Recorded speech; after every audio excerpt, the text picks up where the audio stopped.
안녕하세요. 오늘도 유치한 차일드입니다. 여러분은 본인이 눈치가 좀 있다고 생각하시나요? 저는 제가 눈치가 좀 있는 편이라고 생각합니다. 왜냐하면 저는 눈치 없는 척을 많이 하거든요. 그래서 대화를 할 때면 헐 진짜? 와 몰랐어요. 같은 추임새를 참 많이 하는 것 같습니다. 사람에 따라서는 이런 저를 가식이다, 개성 없다 라고도 할 수 있을 것 같아요. 이 가식 덩어리. 요즘엔 눈치 보지 않고 말하고 행동하는 것이 쿨해 보이기까지 하지 않습니까? 그런데 사실 저는 여러 경험을 통해서 눈치 없는 사람, 눈치 보지 않고 말하는 사람은 나쁜 사람이라고 생각을 하게 됐습니다. 아니 설마 제가 또 차일드라서 저만 이런 유치한 생각을 하고 있는 건가요? 하지만 여러분들도 이 장면은 분명히 화나셨을 거라고 생각합니다. 제가 영화 추격자를 보다가 화가 머리 끝까지 끼쳐버린 장면이 있거든요. 영화 막바지에 정말 눈치 없는 사람이 한 명 나오는데요. 지금도 화나요. 영화 추격자의 한 장면인데 아줌마 그래 담배 줘? 이 동네는 왜 이렇게 미친놈들이 많아? 여기 좀 있어라 총각. 왜요? 아니 어떤 미친놈이 멀쩡한 아가씨를 가둬놓고 죽이려고 했다지 뭐야. 그래요? 수고하세요. 조금만 여기 있으라니까. 왜요? 그 아가씨가 여기 있다니까. 사이코패스 살인마에게 피해자의 위치를 알려주고 여기 온 김에 수리 좀 해달라며 망치까지 줘버리는 아주 눈치 없는 캐릭터였습니다. 애가 눈치는 없는데 착해. 눈치 없는데 착하다고요? 몇 년 전에 저라면 그러려니 했겠지만 이젠 인정하고 싶지 않습니다. 눈치 좀 보고 공부 좀 해 라고까지 말하고 싶습니다. 저는 눈치 보는 것도 인간관계의 노력이라고 생각하거든요. 이렇게 생각한 결정적인 계기가 있었습니다. 제가 20살 때 장례식에서 있었던 일입니다. 외할아버지가 돌아가셔서 저는 3일 내내 조문객을 맞이했습니다. 그리고 마지막 날 정말 고맙게도 고등학교 친구들이 10여 명 정도 와줬습니다.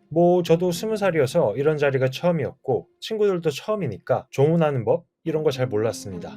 하지만 그건 그 누구에게도 문제가 되지 않았습니다. 갓 성인이 된 친구들이 어떻게 뭘 알겠어요. 처음이고 모르는 건 물어보고 배우면 되니까요.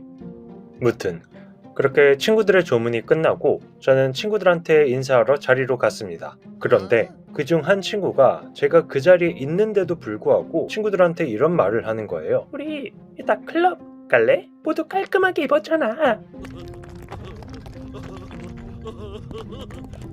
충격과 공포 그 자체였습니다. 다행히도 눈치 있는 친구가 그게 무슨 말이냐며 말리긴 했습니다만 엥? 스러웠죠. 원래도 눈치가 없는 친구라고 생각했지만 참 나쁘다 싶었습니다. 그 친구가 조문 와서 고맙다는 생각은 단 하나도 안 들고 왜 왔지? 라는 생각이 들었어요. 그로부터 8년 후 고등학교 친구 결혼식에 가게 됐습니다. 그런데 저는 제 눈을 의심했습니다. 그 친구가 하얀색 옷을 입고 온 거예요. 여자인 친구였거든요. 순간 이 대사가 머릿속을 스치고 지나갔습니다. 넌 나에게 모욕감을 줬어. 할아버지 장례식 때가 오버랩 되면서 이런 생각이 들었습니다. 이 친구랑 있으면 나도 같이 무례한 사람이 될 수도 있겠다. 그리고선 이런 궁금증도 들었습니다. 왜 아직도 이렇게 눈치가 없지? 그리곤 어릴 때는 하지 않았던 생각의 확장이 뇌에서 파바바박 일어났습니다. 예의가 없는 것 같다. 다른 사람한테 피해를 준다. 가까이 하지 말아야겠다. 좀 시니컬한 생각일 수도 있는데 그 사람이 다른 사람들에게 피해를 주고 있다고 생각했습니다. 그런데 이런 고민 저만 하는 건 아니지 않나요?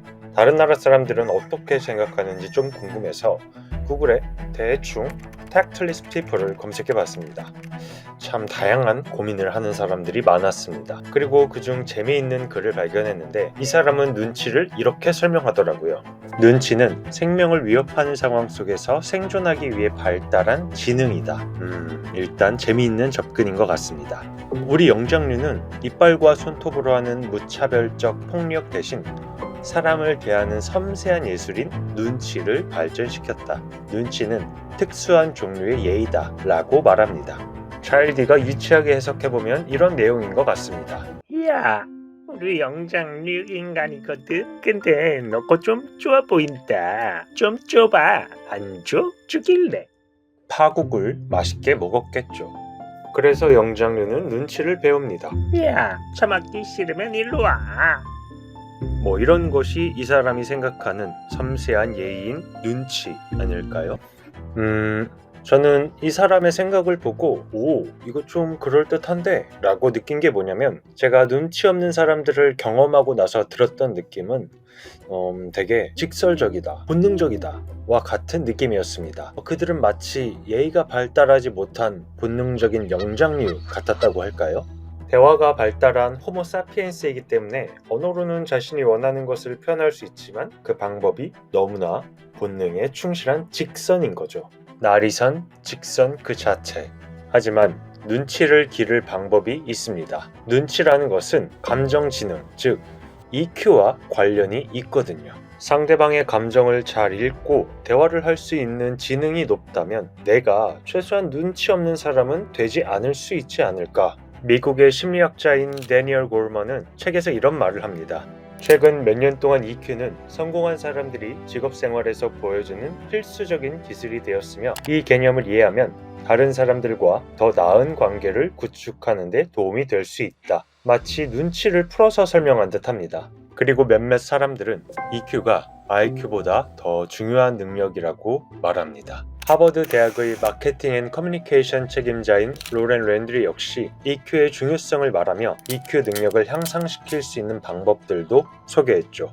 왜냐하면 EQ와 눈치가 있다면 우리는 더 행복하게 살 수 있다니까요.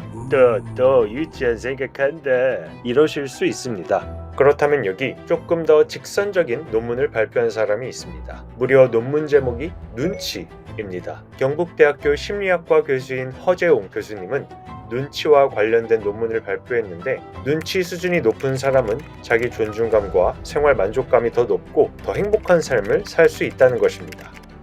눈치를 보며 타인의 감정을 생각하니까 주위 사람들과의 관계도 좋고 주변 사람들이 인정해주니 자기 존중감도 높아지는 것인 거죠. 정신과 환자 치료의 기준으로 눈치 척도라는 것도 개발했다고 하니 눈치는 제법 논리적인 부분인 것 같습니다. 그래서 저는 눈치 없는 사람들에게 다소 냉소적이더라도 이렇게 말하고 싶습니다. 눈치 좀 챙겨라. 눈치가 없다면 공부라도 해라.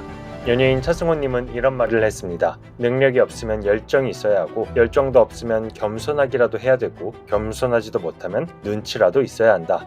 눈치가 밥 먹여주냐? 눈치가 고기도 먹여줍니다. 그럼 오늘 영상은 눈치를 봐서 여기까지만 하겠습니다. 그럼 다음 영상도 더 유치한 생각으로 돌아오겠습니다.